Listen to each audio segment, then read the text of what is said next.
Well, everyone experiences stress, but some more than others. And if it is not kept under control, it can lead to serious health problems and have an impact on your mental health. Yep, and then joining us on how to manage stress is Pandit Dasa. He is a mindfulness and workplace culture expert and author of the new book, Mindfulness for the Wandering Mind, Life-Changing Tools for Managing Stress and Improving Our Mental Health at Work and in Life. Good morning. Hi.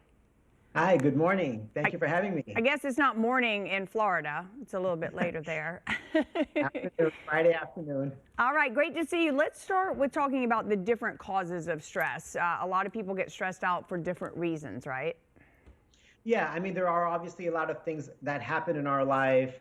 You know, it could be losing a job or losing a loved one or moving. These are all external situations that cause us stress. And of course, you know, we should understand that all of these changes are related to changes in our life, right? A sudden change, a change that we weren't expecting, something painful. And how do we deal with that? Well, one is just understanding that change is going to happen. Sort of like the seasons of the year, they just keep changing, or the day and the night. So there's changes going to happen all the time. Change is never going to stop. And to be able to learn to embrace that. And, you know, there's also, when there's not these external changes happening, then there's also our own self-imposed stress, you know, worrying about worst case scenarios, thinking about the regrets from the past, or just all these anxieties that we cause ourselves. And that's something we can actually control more of than the external changes. The external changes, moving, losing a job, losing a loved one, that's something we can't really control. The internal ones we have more say over. So understanding that when the external things happen, that I should learn to embrace them and learn to grow from them, learn to mature from them. And the internal ones, we should realize that I actually have the power to not let those internal worries make me lose sleep or just cause me unnecessary anxiety. All right, so is mindfulness, is it spiritual or religious?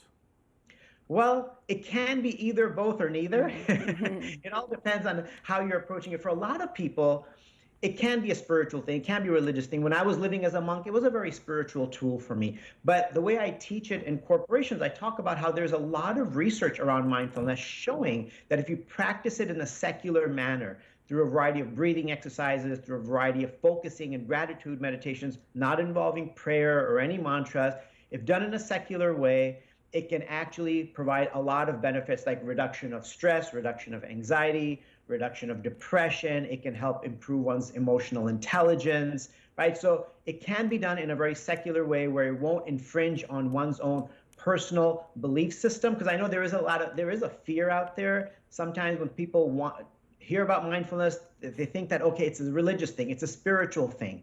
Again, it can be, but it doesn't have to be. It can be practiced in a very secular way by anyone of any faith or no faith whatsoever.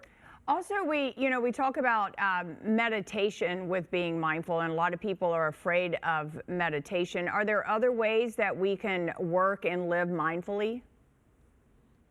Yeah, definitely. So meditation is definitely one component of it, where you sit down in a relaxed posture and you go through a variety of breathing and focusing exercises, right? But I think mindfulness can be implemented in almost every aspect of our life. Like, you can go for a walk, and if you leave this behind, your walk will be more mindful. You'll be more attentive when you're crossing the street. That'll be more mindful. You can look at nature while you're going for a walk. So when I talk to corporate professionals, I tell them, hey, take a 10-minute break and do that. Go for a walk and leave your phone behind for 10 minutes and just observe nature, observe what's around you. Be more mindful as you're walking. Right? When we eat, we can eat more mindfully. Right? Being aware of what we're eating, how much we're eating, and really enjoying the meal as opposed to, and I know I'm guilty of it too, we're eating and we're checking our phone with one hand and biting the sandwich with the other hand, right? So really being more mindful of that. And also when we're connecting with people, right? When we're having a conversation with people, too often we're having a conversation and we're holding this in the other hand.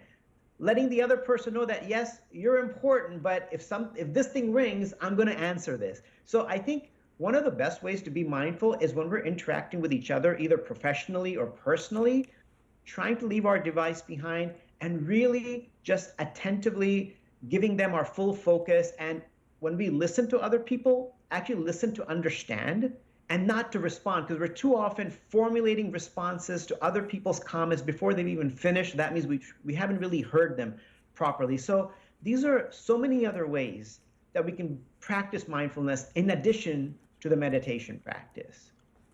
Okay, a lot to digest there. Sit back and think about it and be mindful as you're thinking about what we just Oh, learned look today. at you. See what you taught Glenn something today. I love it. Your phone's still right there, though. I see your phone. I'm Okay. not looking at it. Well, thanks, Pandit. We really appreciate it. And mental health at work and in life. It's available wherever books are sold and on his website.